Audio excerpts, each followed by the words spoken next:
Estamos iniciando mais um podcast Universo do Idoso e hoje temos como nosso convidado a doutora Marcela, geriatra. Doutora, seja bem-vinda. Obrigado por aceitar nosso convite. Obrigada a você. Eu quem agradeço o convite, Rosé. Doutora, vamos falar um pouquinho o que é a geriatria. Bom, a geriatria, ela envolve o cuidado do idoso, né? Mas antes disso, o envelhecer. Então, a gente tem um olhar aí multidimensional, né? Da parte preventiva, né? Fazer esse envelhecimento de forma com qualidade e cuidando das doenças que podem vir a aparecer no curso da vida desse ser humano, né? Cuidando das doenças crônicas, além de prevenir, né? Evitar descompensações, enfim, dar qualidade de vida para o idoso. Ô, doutora, com quantos anos que devemos começar a ir no geriatra?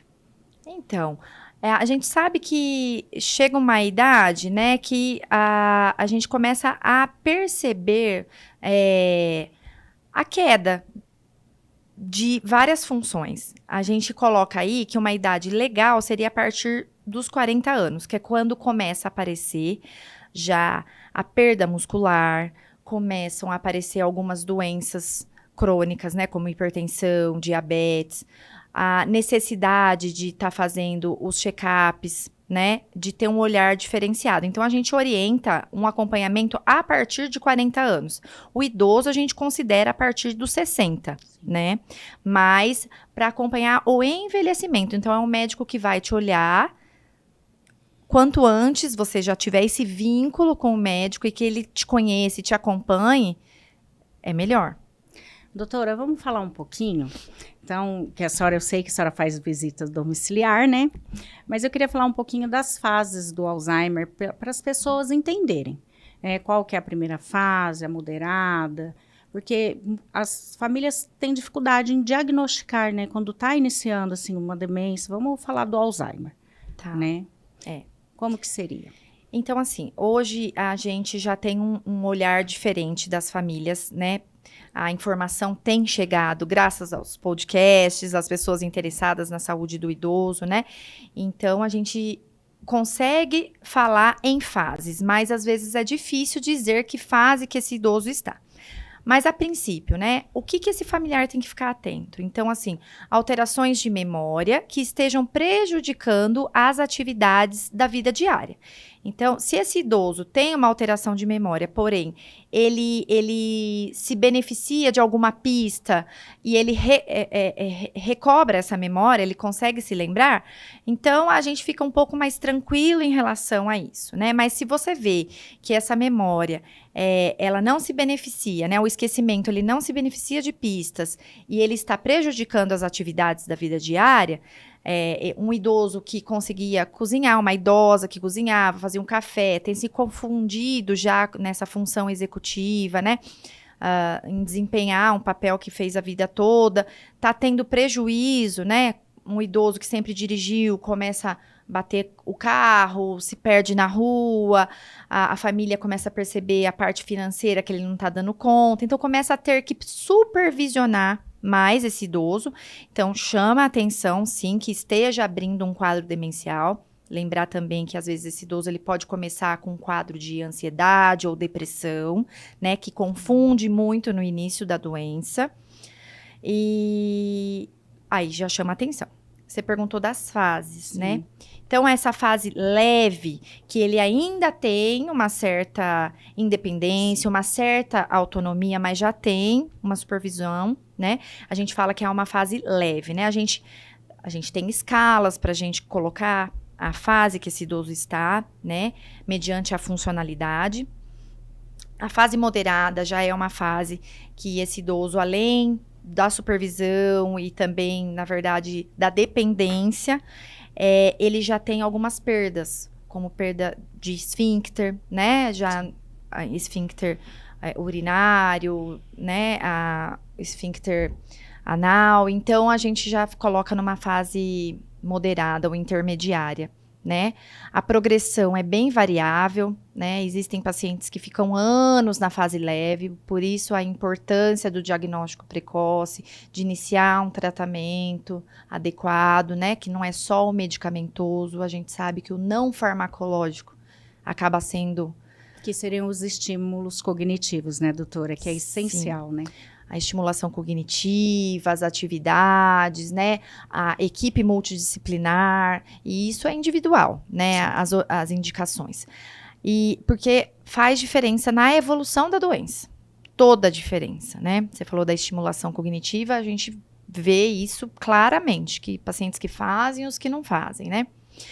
E a importância de ter um geriatra seguindo, reavaliando, seja através de escalas, do vínculo familiar, Sim. né? E essa evolução, como eu te disse, alguns pacientes ficam anos também na moderada, e algumas demências que às vezes não são Alzheimer, né? Podem ser outras demências e são muito parecidas, né? A gente tem as demências por corpúsculos de Lewy, temos demência frontotemporal, vascular, demência vascular, que é muito comum. E a evolução é um pouquinho diferente, então a velocidade com que se instala e que evolui de fase para fase muda aí. A fase avançada, né, já é quando esse paciente já se encontra acamado, né, muitas das vezes já em uso de dispositivos, né, uma sonda nasointeral para ajudar aí na alimentação, né, é uma fase difícil, que envolve muito a questão do acolhimento Sim. com a família, então assim, na fase avançada, a gente também tem aqueles pacientes que estão acamados, aqueles que estão, assim, totalmente dependentes, ainda não tem uma via alternativa para alimentação, mas já tem um certo imobilismo, já tem rigidez, então, são variáveis, né? Mas a gente sabe que as fases, elas vão mudando e, às vezes, de forma rápida, a depender do tratamento e... Doutora, e quais a senhora falou aí, né, das ferramentas? E quais são as ferramentas, né, que a senhora usa para diagnosticar? Quais são os testes? Como que é feito esse diagnóstico? Sim, o diagnóstico, ele é clínico, na verdade, né? Uhum. Aí eu falo que a chave, a principal ferramenta é a escuta, né? Do familiar, principalmente, ou do principal cuidador, Sim. né? Então, seja ele o companheiro, a companheira, ou os filhos, enfim. É essa história, é histórico mesmo, né? É a anamnese, é Sim. escutar atentamente, né? Todos os antecedentes, porque a demência, a gente sabe, não é quando a família tá vindo contar, ai, começou agora. Não, geralmente, a gente sabe que a fase pré-clínica, né, 5, 10 anos já antecedem, com algumas alterações na vida. Por exemplo, tem pessoas que tratam como se fosse uma depressão e não é, na realidade já é o início da demência, né? Isso. Então, pode já ter dado indícios, né?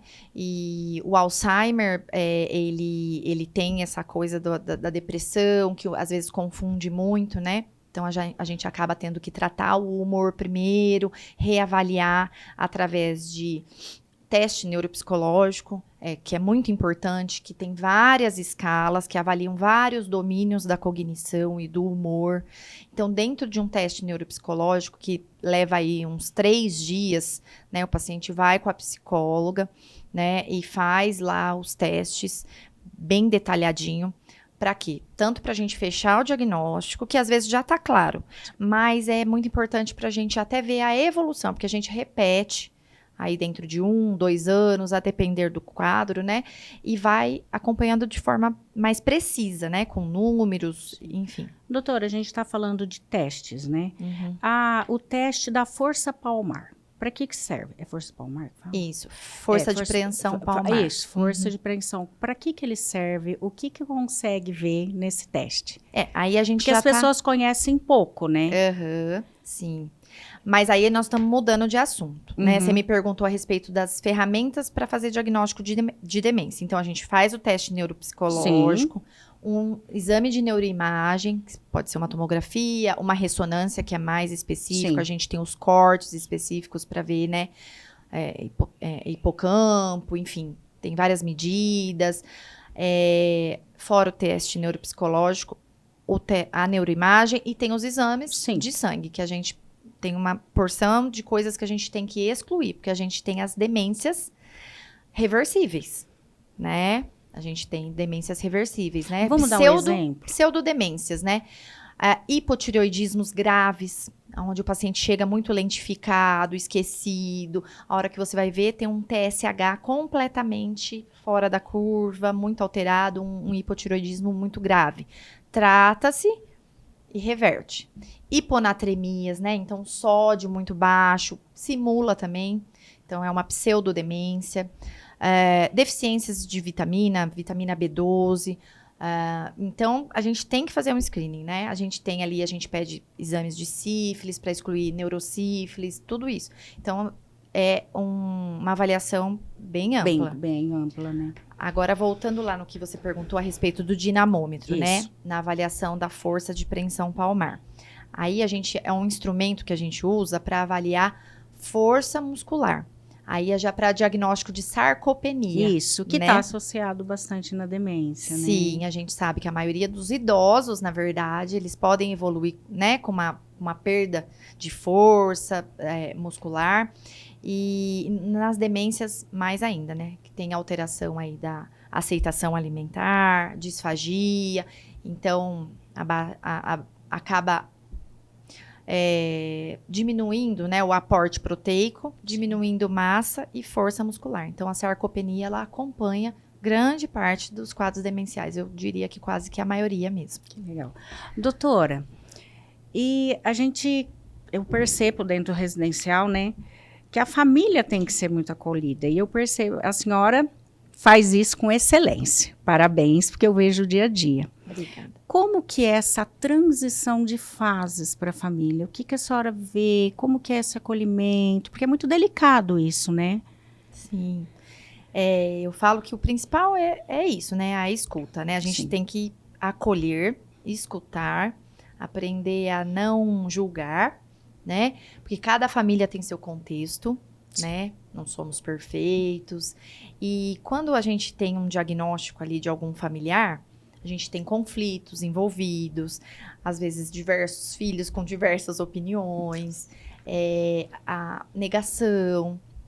Então, assim, o vínculo é muito importante. Então, né, a empatia do médico e se colocar no lugar dessa família e estar bem próximo mesmo, para essa evolução, né? E é a função, assim, o geriatra faz muito bem isso, porque eu percebo, né? Doutora, quando que a gente deve, né, com o avanço da doença, passar por uma via alternativa de alimentação? Porque tem o não aceitamento, a família não aceita, né, muito bem, e é uma situação muito difícil, né? Sim. Qual o ponto que chega a falar, não tem alternativa, precisamos colocar, no caso, uma GTT? Sim. A gente sabe que dentro da evolução do quadro demencial, né, existem duas situações. A não aceitação alimentar, a líquidos, a medicações. Então, aí começa a prejudicar esse paciente que não aceita e ele precisa ser medicado, ele precisa ser nutrido e hidratado. E a outra situação é a disfagia. Sim. Então, existem pacientes que aceitam, porém, eles têm, né, a diminuição de força, né, para deglutir e começa a ter engasgos, né, e dificuldade para deglutir, que a gente chama de disfagia.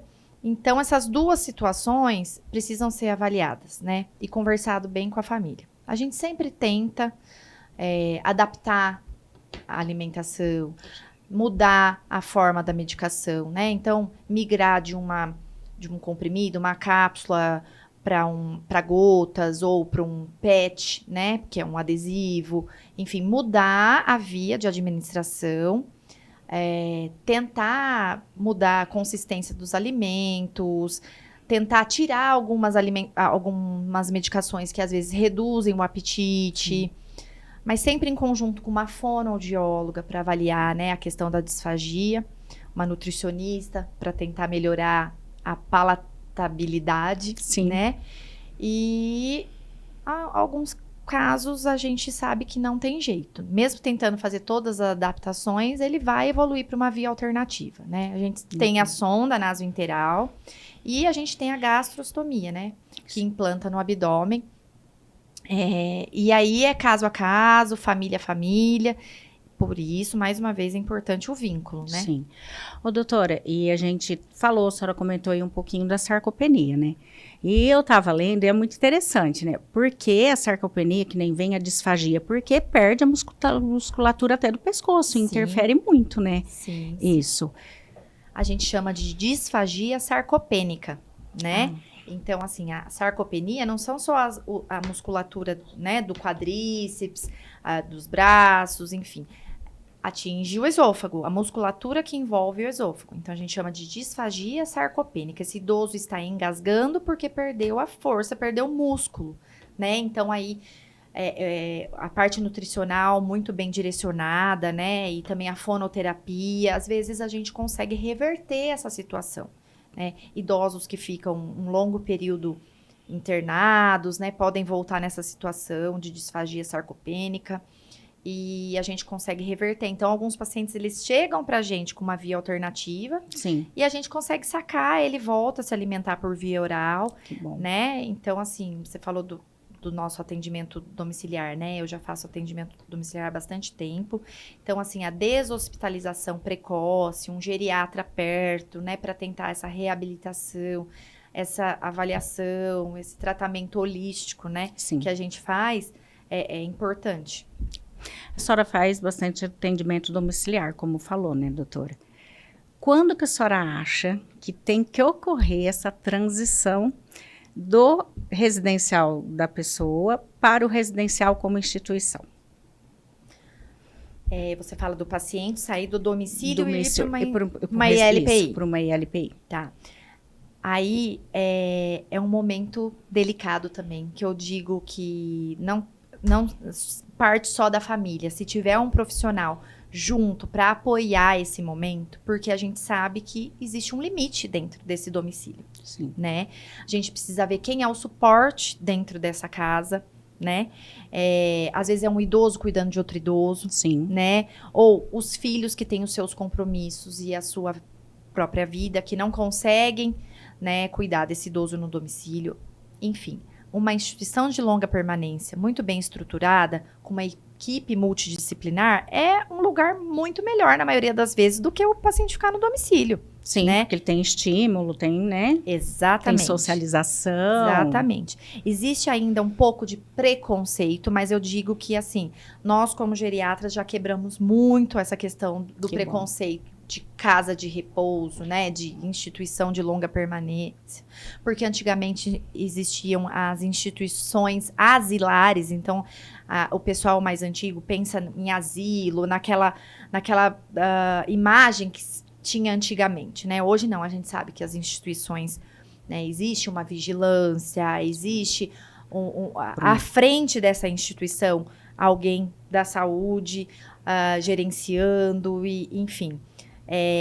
Muitas das vezes, eu digo que grande maioria das vezes, dependendo da complexidade desse idoso, e a gente sabe que uma fase avançada de uma demência, às vezes o melhor lugar é dentro de uma instituição de longa permanência, séria, dedicada, né?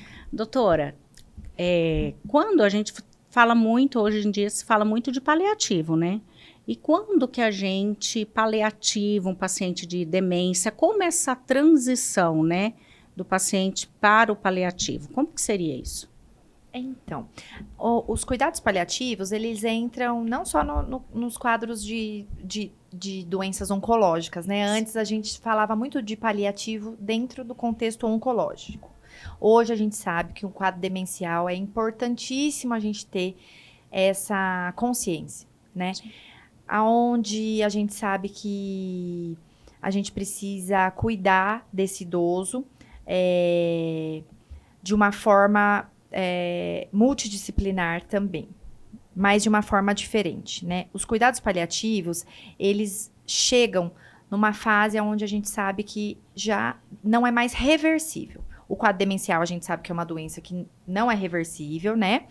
Mas que com o avançar, né, a gente precisa estar conversando com essa família a respeito de medidas invasivas, né? Olha, então, esse idoso, né, ele não vai se beneficiar de uma medida invasiva, uma hemodiálise, uma intubação, caso aconteça, né? Uma evolução natural da história dessa doença. Então, a gente vai cuidar dele como um todo, cuidar de sintomas, né? A gente não vai cuidar mais da doença. Se aparecer um câncer, aonde tenha que ser submetido a algo desproporcional, né, para esse idoso. Então, a gente conversa tudo isso com a família, né? Na verdade, os cuidados paliativos, eles vêm mesmo para acalentar essa família, né? Colocar uma sonda de gastrostomia não tem problema dentro desse contexto paliativo. Dependendo de uma quimioterapia que seja para controle, né? Não para cura. A gente fala de controle, né? De sintomas e tudo mais. Uma radioterapia, a gente faz também. A gente faz o cuidados paliativos exclusivo. Doutora, e como ILPI, como que a gente conduz o paliativo, esse paliativo?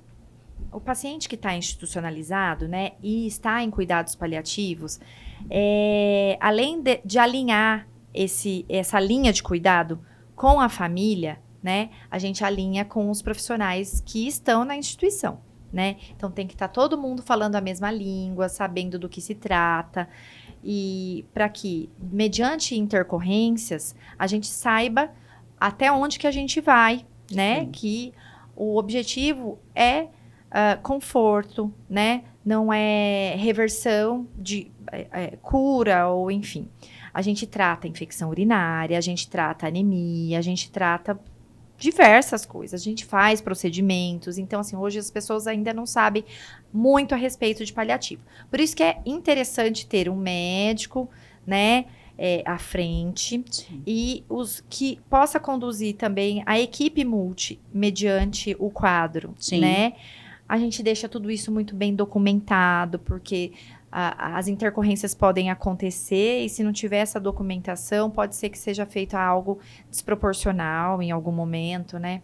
Então, sempre esse alinhar com todo mundo, né? Com a família, com a instituição, com todos. Porque eu vejo que muitas pessoas, na realidade, fazem assim, é paliativo. E é paliativo, ela é paliativo.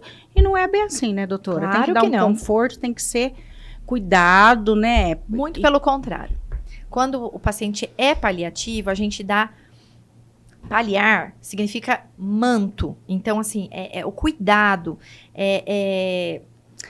Os momentos finais, né, doutora? Exatamente, né? Quando a gente está numa fase final, a gente evolui de uma forma muito especial. Sem dúvida. Para esse paciente e para a família, né? Eu falo muito para os meus colaboradores. Imagina que vai ser o último olhar dessa pessoa, pode ser para você. E o que você quer que ela leve, né? Infelizmente, com ela.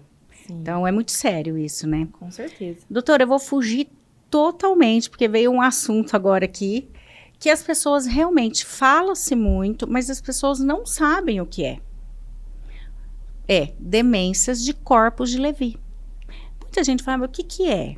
O que é essa demência de corpos de Levy? É um quadro demencial onde a parte motora está bastante envolvida no início do quadro.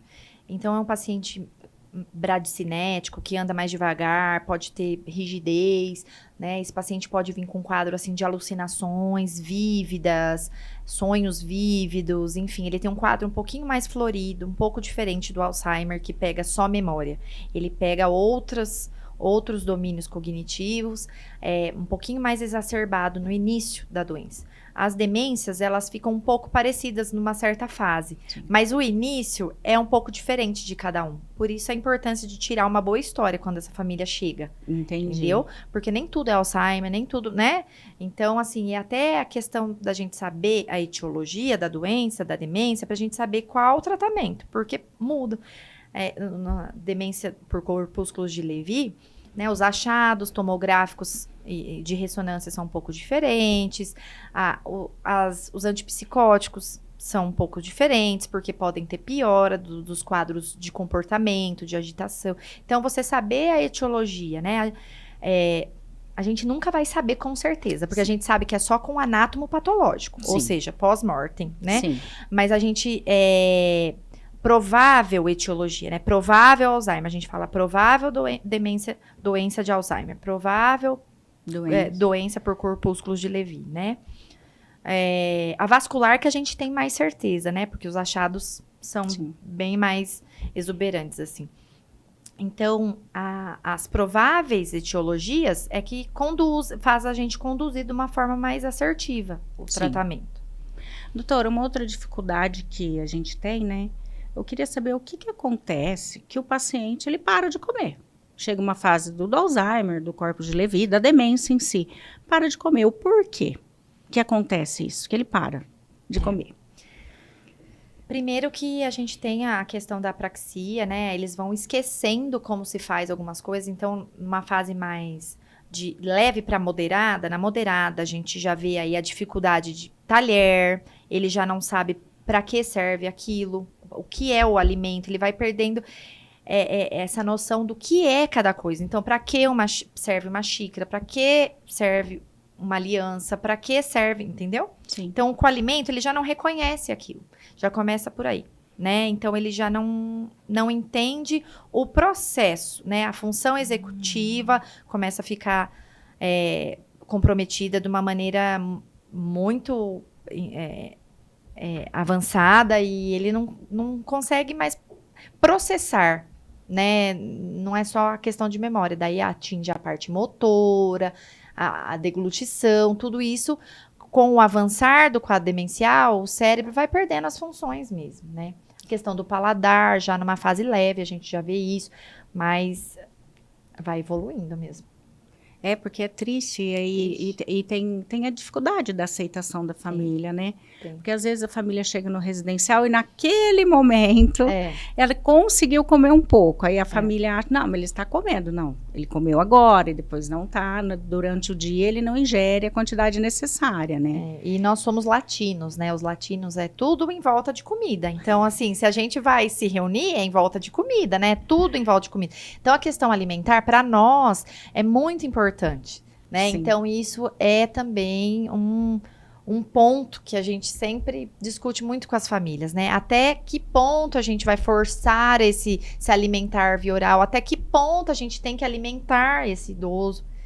Você entendeu? Entendi. Então, tudo isso é bem complexo, né? Sim. Isso aí envolve muita técnica, muito estudo para você aplicar no paciente.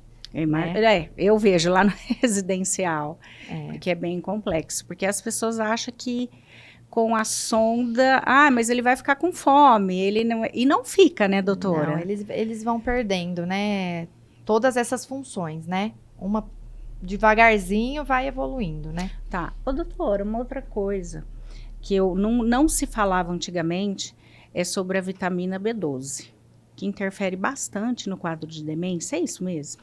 Sim. O déficit dessa vitamina? A vitamina B12, ela é importante, né, para a parte neurológica toda, né, seja a parte motora, como a parte cognitiva, ela é importante em vários processos, né, e antes se fazia muito diagnóstico da deficiência da B12 mediante um quadro de anemia.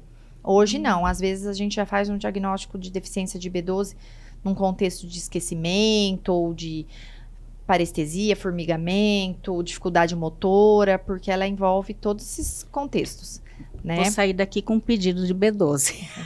Não, mas a gente tem que ter critério para solicitar. Eu tô brincando, né? porque eu tô esquecida. A gente tem alguns pacientes que têm dificuldade de absorver essa vitamina, né? Ela necessita aí do fator intrínseco do estômago. Então, pacientes que têm, às vezes, uma bariátrica prévia, vai ter, né, aí esse déficit dessa vitamina porque não vai absorver. Pacientes que usam metformina, a gente sabe que a metformina diminui o suco gástrico, que é importante para absorção. Então, são nesses pacientes diabéticos, a gente sempre está triando, sempre está solicitando a dosagem da B12, né? Então, dentro de uma queixa de esquecimento, a gente tem que excluir alguns motivos aí, né? Que eu já citei para você. O hipotireoidismo, a deficiência de algumas vitaminas que podem comprometer o cognitivo, sim. Doutora, vou voltar lá nos testes, né? Nas ferramentas. Eu levei meu pai, né? Para fazer um teste com a Poliana, né? Sim. E ela me falou que ela aplica um teste que, na realidade, ela trouxe de fora esse teste. Essa ferramenta. Sim. E qual que é a diferença dessa ferramenta que a gente conhece, que tem no Brasil, que ela trouxe de fora? Na verdade, a gente aplica alguns testes também de forma individualizada. Pacientes, a depender da escolaridade, né? Tem tudo isso. Então, a escolha do teste também é individualizada, você entendeu?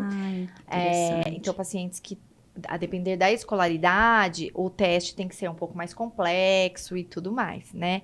Então, ela tem, assim, a expertise, o estudo ali, que ela é pós-graduada em geriatria e gerontologia, fez, né, a pós aí de estimulação cognitiva, e ela escolhe os testes mediante o quadro, né, de cada paciente. Então, eu não vou saber te precisar exatamente qual teste que ela aplicou. Eu acho que é o Addenbrooke, eu acho.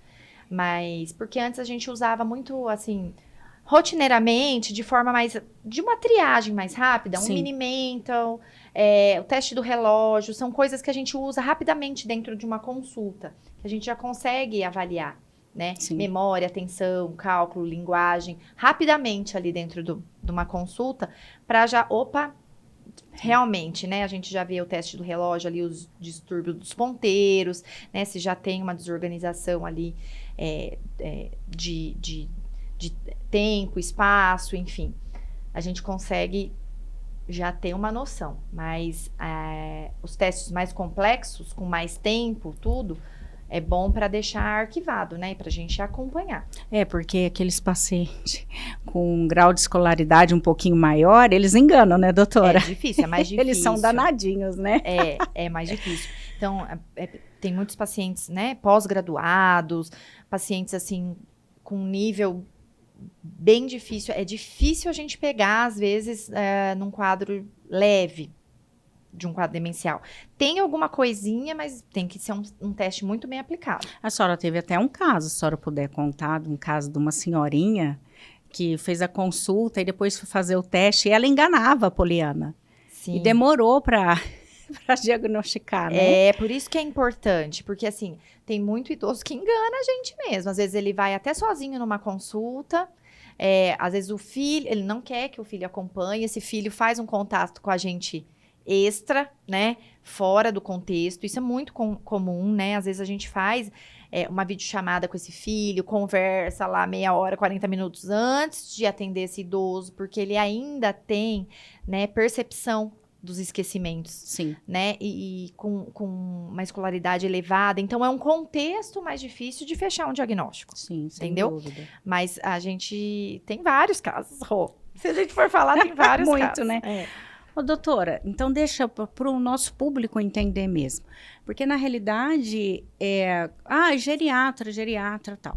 Mas diagnostica a demência em si e vai no neuro, procura-se o neuro. Então, o neurologista, na realidade, ele acaba dando o diagnóstico e o correto seria acompanhar com o geriatra, ou não? O geriatra, ele vai cuidar de outros aspectos, não só o quadro demencial. Sim. Entendeu? O geriatra, ele tem essa visão mais holística, ele vê todas as outras doenças, né? Então, esse paciente, geralmente, ele não tem só a demência. Sim. Ele é um diabético, ele é um hipertenso, ele tem uma neuropatia, ele tem dor crônica, ele tem incontinência. Então, assim, ele geralmente é um combo, né? Sim, é verdade. Então, assim, o geriatra, ele não vai olhar só para demência. Ele vai olhar para a parte nutricional, ele vai olhar para a parte social, ele vai olhar para a parte do global desse paciente. Então, Sim. ele vai conseguir gerenciar as outras doenças, vai conseguir fazer esse vínculo e evoluir não só o quadro demencial com essa família, né? O neurologista, muitas das vezes, é nosso aliado, com Sim, certeza, sem né? dúvida. Faz o diagnóstico. Muitas vezes o neuro manda pra gente, porque esse paciente, ele tem muitas comorbidades. Sim. Ele tem muitas coisas a serem vistas, né? E o neuro fez esse diagnóstico, mas ele precisa do auxílio do geriatra para gerenciar as outras coisas. Então, é mais ou menos assim. Eu tô tocando nesse assunto por quê, doutora? As pessoas ficam perdidas, geriatra, mas o ideal para o envelhecimento é o geriatra. Não estou dizendo que não tem que ir no neuro, que não tem no cardiologista, mas para um contexto geral é o geriatra. E as pessoas ainda têm um certo preconceito, né? Às vezes desconhece, né, do que a gente faz, né? O médico geriatra, ele é um médico que fez 2 anos de residência de clínica médica e depois ele fez mais 2 anos da residência de geriatria, né? Então, dentro desses 4 anos de residência, o geriatra passou pela neurologia, passou pela cardiogeriatria, passou pela ortopedia geriátrica. Então, ele passou por todas as especialidades voltadas com olhar para o idoso. Né? Então, existe esse olhar para o idoso diferente. O remédio que o idoso pode, o contexto é todo diferente, a farmacocinética, a farmacodinâmica, né? Então, assim, o geriatra, ele tem esse olhar, como eu te disse, holístico mesmo, E é muito global. bacana, porque eu levei o meu paizinho na doutora. Gente, e é 1h30 de consulta para mais. É muito detalhado e é muito bacana, é muito humano. Nossa, eu quero ir no geriatra. Faz diferença. Faz, doutora. Faz diferença. Toda a diferença. 1h30 de primeira consulta é rotineiro, tá? E ainda a gente não consegue conhecer esse paciente dentro dessa 1h30, Sim. né? Imagina o que esse idoso carrega, né? De história, de tudo que já aconteceu. Então, é um primeiro contato pra gente, né, alinhar. E depois, dentro da minha consulta, existe a pós-consulta, né? Que a gente tenha... dentro do consultório ali, o apoio da Poliane, que é enfermeira pós-graduada em geriatria, que dá esse apoio, faz o monitoramento, e daí depois tem o retorno com a gente, e depois o segmento. Então, assim, o geriatra precisa estar pertinho desse idoso. E eu não sou suspeita, é o que eu vivo, gente. Eu tô falando o que eu vivo com a doutora Marcela. Porque nós temos, né, o médico dentro do residencial e a doutora Marcela atende algum paciente particular dentro do residencial. E faz toda a diferença. Ela sempre está aberta para nós, assim, comunicação direta com ela, né, doutora? Ó, doutora, eu tô com diária, doutora, tá acontecendo isso, qual a conduta? Isso só vem acrescentar e ajudar a gente demais dentro do residencial. Eu acho que isso faz toda a diferença. Né, faz toda a diferença, isso não tem preço, isso é valor, né? É isso mesmo. Porque, assim, o que a gente quer é dar conforto para a família, dar conforto para esse paciente, evitar a internação, evitar o que seja desproporcional para esse idoso, né? Então, assim, estar próximo, estar disponível, faz parte do meu acompanhamento, tá? Sim. Eu acho que o perfil geriátrico é esse, Sim. na maioria das vezes que eu vejo dos meus colegas próximos, nós somos... A geriatria, então, isso fala, a geriatria a gente consegue, né, ter essa linha de comunicação mais fácil. Sim, é o que faz diferença, é o que realmente é o mais importante, né? Nós somos irmãos, eu acho que como ser humano, eu me encontrei na geriatria por conta disso, eu me senti muito próximo de Deus fazendo geriatria. Nossa. Então, assim, eu acho que eu não trabalho, sabe? Gente, é verdade o que a senhora está falando, doutora. Eu me encontrei na geriatria, porque eu acho que realmente, assim, eu falo que é a minha Disney. Não preciso ir pra Disney. Se eu tô trabalhando, eu tô feliz. Se eu tô... Ela tá até emocionada, gente. Mas é verdade, porque doutora. se eu tô ajudando, eu acho que eu tô cumprindo a minha missão como ser humano aqui, né? Eu acho que isso é importante. Eu acho que isso é, assim... É lindo, doutora. Não, assim... Você tem que aproveitar, porque Deus tá te dando isso e... Meu Deus, é um presente. É único, né? É único. E realmente, gente, liga para ela, daí a pouco ela de novo, não, eu vou no final da tarde, passa lá para ver como que tá. Ela realmente acompanha. E foi o que a gente falou, acredito que todos os geriatras né, da geriatria isso. Mas realmente, a doutora Sora está de parabéns, é um exemplo, o amor, a dedicação, realmente faz a diferença, tanto na vida do familiar, como na vida do residencial, nós, como os profissionais. Que bom. Vocês também fazem a diferença, né? Porque se todo mundo está envolvido, o paciente só ganha, né? Sem dúvida, né? Vai chegar a nossa vez. Eu quero ter uma doutora Marcela na minha vida. Eu quero ter um residencial todo assim, com esse olhar diferenciado também.